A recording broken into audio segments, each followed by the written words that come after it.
10월 20일 월요일. 한 조각 토스트의 기적. 이삭 토스트라는 간판은 이제 우리 일상에서 낯설지 않습니다.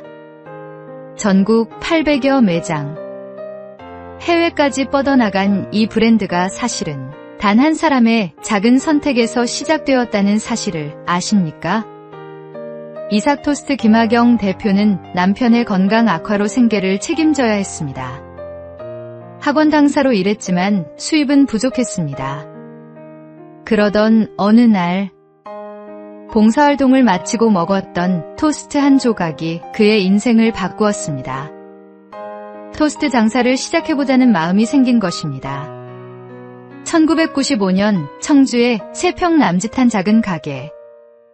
새벽부터 밤늦게까지 성실히 일하던 김 대표는 단순한 재료로 토스트를 만들었지만 한 여학생의 말이 전환점이 되었습니다.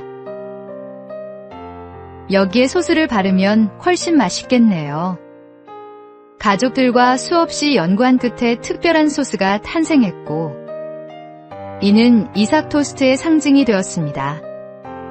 그는 여전히 겸손합니다. 내가 이 땅에 살아있음으로 인해 한 사람이라도 행복하다면 그것이 성공이다. 하나님은 때로 한 조각의 토스트, 한 사람의 말, 작은 계기를 통해 새로운 길을 열어주십니다. 오늘의 말씀. 사람이 무엇으로 심든지 그대로 거두리라. 오늘의 만나. 하나님의 손에 붙들린 작은 선택이 세상을 변화시키는 축복의 통로가 될 수 있습니다.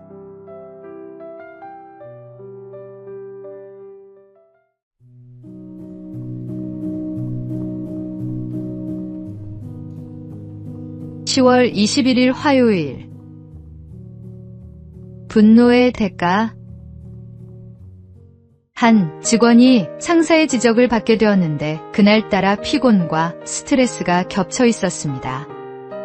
처음에는 그냥 넘기려 했지만 마음속 억눌린 감정이 터져나왔습니다. 결국 그는 회의 자리에서 목소리를 높이며 상사와 심하게 다투었고 감정을 이기지 못해 사직서를 던져버렸습니다. 순간은 통쾌했을지 모릅니다. 하지만 그 결정은 돌이킬 수 없는 결과를 남겼습니다. 안정된 직장을 잃은 그는 곧 경제적 어려움에 부딪혔고 가정에도 불화가 생겼습니다. 무엇보다 시간이 지나 돌아보니 상사와의 문제는 차분히 대화로 풀 수 있었던 사소한 일이었습니다. 한순간의 분노가 인생의 중요한 기회를 잃게 만든 것입니다. 비슷한 일은 가정에서도 일어납니다. 부부 사이에 작은 의견 차이가 있을 때 서로 한 발 물러서면 충분히 해결될 문제들이 있습니다. 그러나 화가 난 상태에서 내뱉는 말 한마디는 상대의 마음에 깊은 상처를 남깁니다. 분노는 우리의 판단을 흐리게 하고 결국 어리석은 결정을 내리게 만듭니다. 그러므로 화가 치밀어 오를 때는 잠시 멈추어 마음을 가라앉히고 깊은 호흡과 함께 주님께 지혜를 구해야 합니다. 오늘의 말씀. 노하기를 속히 하는 자는 어리석은 일을 행하고 악한 계교를 꾀하는 자는 미움을 받느니라. 오늘의 만나. 순간의 감정을 다스리는 지혜가 인생의 많은 문제를 해결하는 열쇠입니다.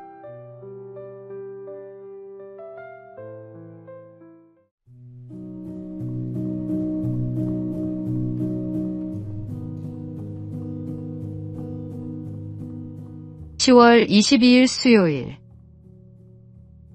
쥐의 마음. 어느 날 한 쥐가 있었습니다. 그는 고양이에 대한 두려움 때문에 늘 고통받고 있었습니다. 이를 불쌍히 여긴 마법사가 그 쥐를 고양이로 변하게 해주었습니다. 그러나 고양이가 되자 이번에는 개를 두려워했습니다. 마법사는 다시 그를 개로 바꾸어 주었습니다. 하지만 개가 되자 호랑이를 무서워했고 호랑이가 되자 다시 사냥꾼을 두려워했습니다. 결국 마법사는 이렇게 말했습니다. 다시 쥐가 되어라. 내가 아무리 다른 모습으로 변한다 해도 가슴은 여전히 쥐의 가슴이니 어쩔 수 없구나. 사람들의 삶도 이와 같습니다. 아무리 환경이 변하고 조건이 나아져도 마음에 두려움이 있으면 결코 자유로울 수 없습니다. 심리학자들은 인간이 가지는 두려움의 92%는 사실 근거 없는 불안이라고 말합니다. 그러나 믿음 안에 선 사람은 그 불안에 휘둘리지 않습니다. 주님은 우리 마음에서 두려움을 몰아내시고 세상 어떤 상황에서도 흔들리지 않는 담대함, 대신 평안을 주십니다. 그것은 오직 하나님과의 교제 속에서만 얻을 수 있는 선물입니다. 오늘의 말씀.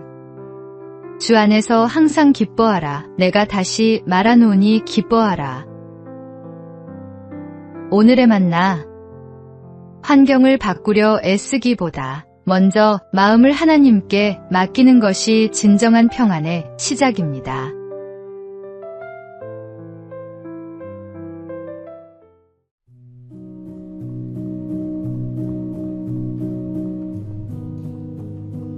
(10월 23일) 목요일.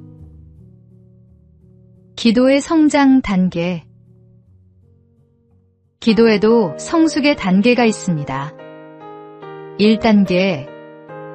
아기의 기도는 가장 초보적인 단계입니다.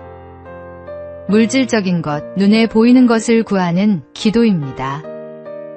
아기가 울기만 해도 부모가 다 알아서 채워주듯 막 신앙생활을 시작한 성도는 단순히 필요를 구하고 응답받는 경험을 하게 됩니다. 2단계. 청소년의 기도는 응성만으로는 통하지 않습니다. 원하는 대로 즉시 응답되지 않고 하나님의 뜻에 맞춰 순종해야 하는 훈련이 시작됩니다. 내 감정과 생각, 시간과 자존심까지 주님의 다스림을 받아야 합니다. 스스로 판단할 수 있지만 여전히 부모의 허락이 필요한 미성년처럼. 이 단계의 기도는 배움과 훈련의 과정입니다. 3단계. 장년의 기도는 성숙한 사랑의 단계입니다. 영혼이 주님과 깊이 연합되어 예수님을 신랑으로, 나는 그분의 신부로서 교제하는 기도입니다. 더 이상 말이 많지 않아도 그분 안에 머무르는 것만으로 충분합니다. 이 단계의 기도는 은밀하고 깊은 친밀함이 특징입니다. 기도의 성숙은 하루아침에 오지 않습니다. 그러나 주님과 동행하는 삶 속에서 점점 더 깊어져 갑니다. 오늘의 말씀. 쉬지 말고 기도하라. 오늘의 만나. 끊임없이 주님 앞에 나아갈 때 기도의 깊이와 친밀함이 더해지는 은혜를 경험하게 됩니다.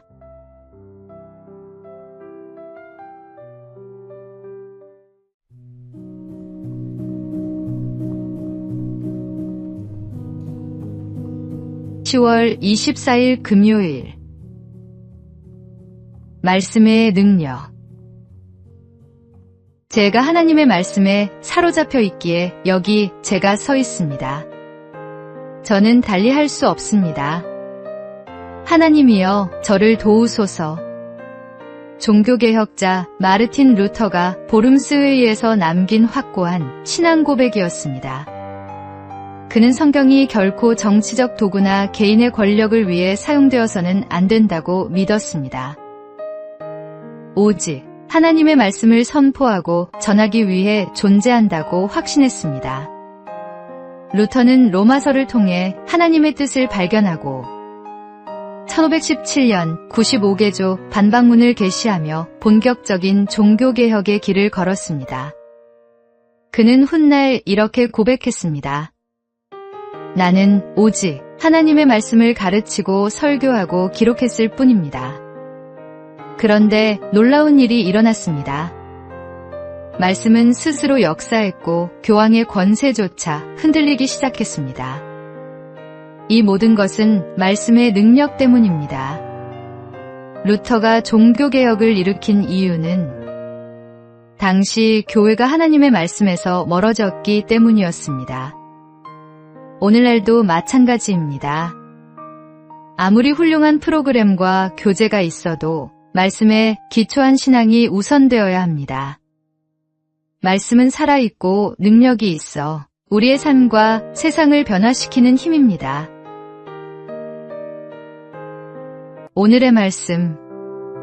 하나님의 말씀은 살아있고 활력이 있어 좌우의 날선 어떤 검보다도 예리하여 혼과 영과 및 관절과 골수를 찔러 쪼개기까지 하며 또 마음의 생각과 뜻을 판단하나니. 오늘의 만나. 하나님의 말씀 앞에 겸손히 서서 그 능력을 경험하며 살아가는 신앙인이 되기를 소망합니다.